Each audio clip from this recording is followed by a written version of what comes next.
इम्पार्शालिटी and non partisanship, निष्पक्षपणा आणि पक्षाधारित support. खूप वेळेस ऐकलं असेल गाईज हे टर्म्स, है ना. खूप वेळेस कन्फ्युजन पण होत आहे. पण सिव्हिल सर्व्हिसेस ऍडमिनिस्ट्रेशन मध्ये या ज्या दोन क्रिटिकल व्हॅल्यूज आहेत त्यांचा मिनिंग अंडरस्टँड करणं, त्यांचा ऍक्च्युअल एथिकल गव्हर्नन्स साठी यूज करणं is absolutely expected while being in the chair. So GS4 मध्ये तुम्हाला अशा डिफरन्सेसवर किंवा त्यांच्या सिग्निफिकन्सवर 100% क्वेश्चन विचारल्या गेला इनफॅक्ट, आणि अजून पण पुढे जाईल. ठीक आहे. सो आजच्या DWP सेशन मध्ये GS4 ethics and integrity paper साठी आपण डिस्कस करतोय की difference, the significance of impartiality and non partisanship in the governance. So watch it till the end and like it, share and subscribe also. बघा question काय म्हणतोय, discuss the significance of impartiality and non-partisanship in governance. ठीक आहे. आता demand इथे pretty much clear आहे. तो विचारतोय significance of both in governance. ठीक आहे, in governance. बट याचा अर्थ असा नाहीये की तुम्ही तिथे डिफाइन नाही करणार कि what this two means by, without explaining them, without explaining their true meaning तुम्ही पुढे जाऊ शकत नाही. ठीक आहे. सो इंट्रोडक्शन मध्ये काय करणार आपण, we would rather define and give their examples also. ठीक आहे, मग एक्झाम्पल्स आपण देणार. मग काय असेल, impartiality is simply taking the decisions based on fairness and merit based rather than taking any favor.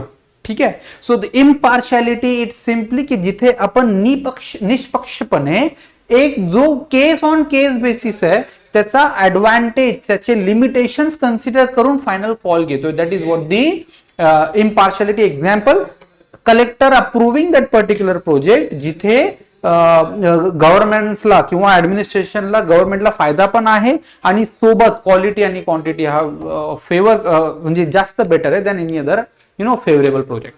मग दुसरं आहे नॉन पार्टिसनशिप. नॉन पार्टिसनशिप म्हणजे इथे पक्षपाती, राईट. इथे जेव्हा एखाद्या पॉलिटिकल पार्टीला if any public servant favours, right, that is simply partisanship. See, so there you will find any governance system or any public servant, है ना, particularly civil servant, if connected with the any political party, that is hampers the non-partisanship. मग जज जर का political पार्टीच्या फोरमवर जातोय किंवा जज त्यांच्या सपोर्ट मध्ये बोलतोय किंवा कलेक्टर बोलतोय, that is absolutely A case. Introduction मध्ये आलाय, बरोबर. मग आता बॉडीमध्ये काय लिहिणार आपण, बॉडीमध्ये मग यांचा गव्हर्नन्स मध्ये काय बेनिफिट आहे किंवा काय सिग्निफिकन्स आहे. मग पहिला, जर इम्पार्शियलिटी दोन डिफरंट वेने ऍड्रेस करा. Significance of impartiality in governance, significance of non partisanship in the governance. Significance, equal treatment and rule of law. Simply इथे रूल ऑफ लॉ फॉलो होतोय, बिकॉज इम्पार्शियलिटी असेल तर जो लॉ सांगतोय तो होईल fairness. Second, equal treatment for all, irrespective of की कोणी इंडिव्हिज्युअल माझा रिलेटिव्ह आहे, कोणी कॉन्ट्रॅक्टर माझ्या नोन मधला आहे किंवा कोणी कॉन्ट्रॅक्टर, अगेन त्याचं काही बेनिफिट आहे, that doesn't matter. Case to case advantage बेसिसवर, क्वालिटी आणि क्वांटिटी बेसिसवर फायनल डिसिजन होईल. So that is what impartiality. Fair administration, that is reflecting fair administration, जिथे कॉन्स्टिट्यूशन सुद्धा इथेच फेवर करतोय. ठीक आहे. So that one. Then merit based system. Here people will rather follow merit based system, right. जसं MPSC आणि UPSC मध्ये की जसा रँक आहे तसा तुम्हाला सिलेक्शन होईल, rather than taking individual based on your wills and based on your references. ठीक आहे. So then credibility and public trust. याच्यामुळे काय होतंय, सिस्टीमवर ट्रस्ट आणि क्रेडिबिलिटी वाढते, right. And that is very important when you want a public participate, because governance can not be run in the absence of public participation. म्हणून मग ते त्यांना असणं गरजेचं आहे. Next, non partisanship.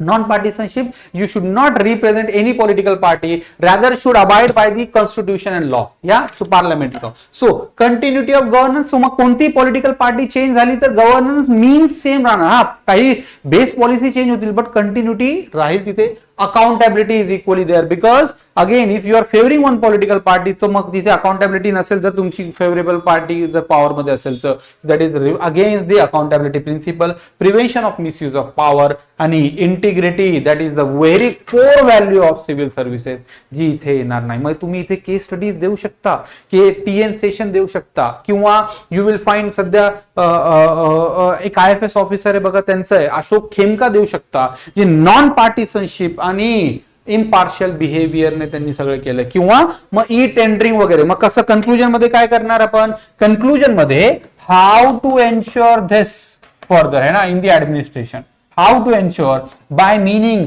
awareness and a civil servant should be given right awareness about it.